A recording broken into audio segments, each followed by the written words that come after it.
मुझे 200 रुपये भेज सकती हैं? मुझे बहुत भूख लगी है यार, मेरे पास पैसे नहीं है। मैं गाँव से यहाँ शहर आई थी दिल्ली में काम ढूँढने के लिए, लेकिन वो ना बस में मेरा बैग चोरी हो गया, सारे पैसे उसमें थे। तू बस मुझे 200 रुपये भेज दे, जब मैं अगले महीने गाँव वापस आऊँगी ना तो मैं तुझे सारे पैसे वापस कर दूँगी। बस फ़िलहाल के लिए 200 रुपये भेज दे मेरी बहन। कल रात से कुछ नहीं खाया, बहुत भूख लगी है और इस नए शहर में किस पे भरोसा करूँगी, किससे मदद माँगूँगी? तू तो मेरी दोस्त है ना, तू पैसे भेज देना, बस 200 रुपये। तो कोई बात नहीं, नहीं है तो कोई बात नहीं। सुनिए, आप ये मेरा खाना खा लीजिए, ये झूठा नहीं है। नहीं, मुझे भूख नहीं है, शुक्रिया। अरे सुनिए, ये कैसी बातें कर रही हैं आप? मैं वहाँ पे बैठा था, मैंने खुद सुना आप फ़ोन पे बात कर रही थी अपनी फ्रेंड से, और आप कह रही थी आपके पास पैसे नहीं है, ना खाना खाने के लिए ना कहीं जाने के लिए। अब मुझे पता है आपको बहुत ज़ोरों से भूख लग रही है, आप ये खाना खा सकती हैं। मैं आप पर भरोसा क्यों करूं? और देखिए, हमारे गांव में बोलते हैं कि शहर के लोग बहुत मतलबी होते हैं और उन पे भरोसा नहीं करना चाहिए। कुछ मिलाया हो खाने में, फिर आप मेरा फायदा उठाना चाहें, फिर मैं आप पे भरोसा नहीं करती, मैं नहीं खाऊंगी खाना। अरे ऐसा कुछ भी नहीं है, ये खाना तो मैं अपने लिए लाया था, अब मैं इसमें भला कुछ क्यों ही मिलाऊंगा। देखिए, ज़्यादा कुछ तो नहीं है, बस ये पेठी की सब्जी और ये सूखी रोटी है। वो क्या है ना, मुझे खाना बनाना आता नहीं है क्योंकि शहर में मैं भी अकेला रहता हूँ। बस ये पेठी की सब्जी बनाई है और ये सूखी रोटी, कम से कम आपका इससे पेट तो भर ही जाएगा, आप ये खा सकती हैं। नहीं, मुझे मुझे नहीं चाहिए। अरे, आप मेरी बात समझने की कोशिश क्यों नहीं कर रही हैं? माना कि मैं अनजान हूँ, पर मैं इसमें कुछ क्यों ही मिलाऊंगा। देखिए, आप प्लीज़ आइए, बैठ के बात करते हैं, आइए बैठिए।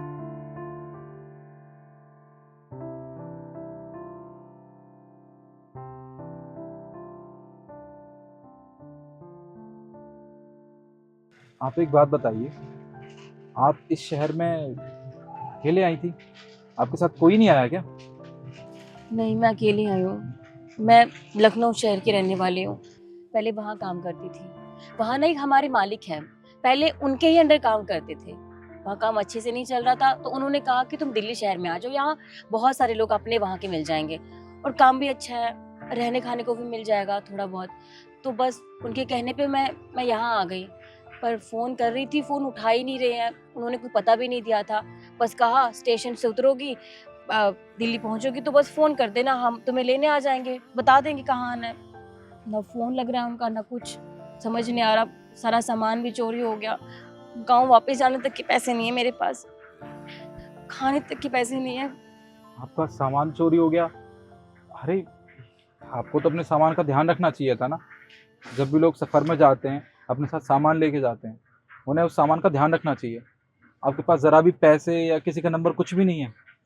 जी नहीं, नंबर की पर्ची तो थी पर वो बैग में ही थी, वो भी गुम हो गई। और जितने पैसे मैंने जोड़े थे अपने काम के लिए, वो सारे पैसे भी चोरी हो गए। इस अनजान शहर में अब कहाँ ढूंढूं, कुछ समझ में नहीं आ रहा, बहुत परेशान हूँ। अरे, आप परेशान मत होइए। वैसे आप क्या अपने घर में अकेली हैं? कोई आपके परिवार का आ तो सकता था ना आपके साथ में, आप अकेली क्यों आई, वो भी इतनी दूर से? मेरी माँ है जो गांव में रहती है। पापा तो बचपन में ही छोड़ के चले गए। एक बड़ा भाई था, लेकिन जब कोरोना आया था ना, उस बीमारी ने मेरे भाई को मुझसे छीन लिया। माँ जैसे तैसे करके घर का गुजारा करती थी, सिलाई बुनाई करके, लेकिन एक एक्सीडेंट में उन्होंने भी अपनी टांग खो दी। तब से मैं थोड़ी बहुत मजदूरी करके घर का गुजारा कर रही हूँ। पढ़ाई तो बचपन में ही छूट गई थी, तब से यही काम कर रही हूँ।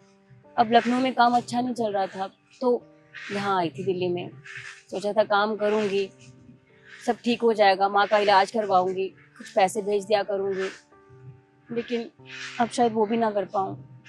जो थोड़े बहुत पैसे 10-15 हज़ार मैंने जोड़े थे यहाँ आने के लिए, सारे पैसे तो चोरी हो गए।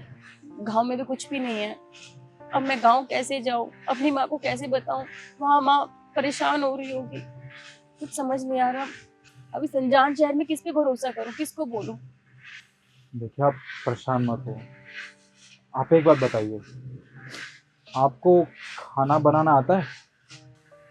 जी हाँ, मैंने बहुत घरों में खाना बनाया है, झाड़ू पोछा करना, बच्चों को संभालना, ये सारे काम तो मुझे बचपन से ही आते हैं।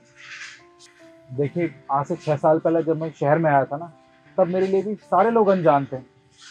बस मैं पढ़ा लिखा था तो मुझे इजीली काम मिल गया। पर हाँ, आपने कहा आपको खाना बनाना भी आता है। मेरी तरह ना हर साल इस शहर में कई लोग आते हैं काम की तलाश में, और उन्हें काम मिल भी जाता है और वो पीजी में भी रह लेते हैं। बट उन्हें ना खाना ठीक से नहीं मिल पाता। वो क्या है ना, कई लोगों को पीजी का खाना भी पसंद नहीं है और कई लोग बाहर से खरीद के भी नहीं खा सकते। अगर आप उन्हें घर का खाना बना के दे सकती हैं तो इसमें आपका भी फ़ायदा है और उनका भी। उन्हें घर का खाना मिल जाएगा और आपको काम मिल जाएगा और पैसे भी मिल जाएंगे। हाँ, ये तो बहुत अच्छी बात है। मुझे कोई दिक्कत नहीं है, मैं खाना बना सकती हूँ।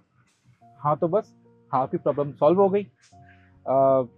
चलिए एक काम कीजिए, मैं आपको ना अपने ऑफिस ले चलता हूँ। मैं आपकी सारी बात करवा दूंगा वहाँ पे। पर आप पहले खाना खाइए, आपको बहुत भूख लग रही होगी ना। जी हाँ, भूख तो लग रही है। वैसे मुझे नहीं पता था कि शहर में आप जैसे अच्छे लोग भी रहते हैं। बहुत बहुत शुक्रिया आपका।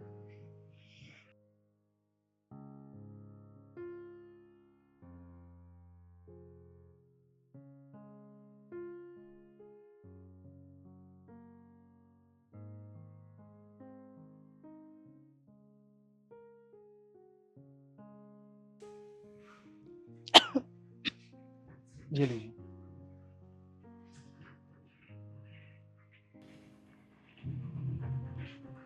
आप ठीक हैं?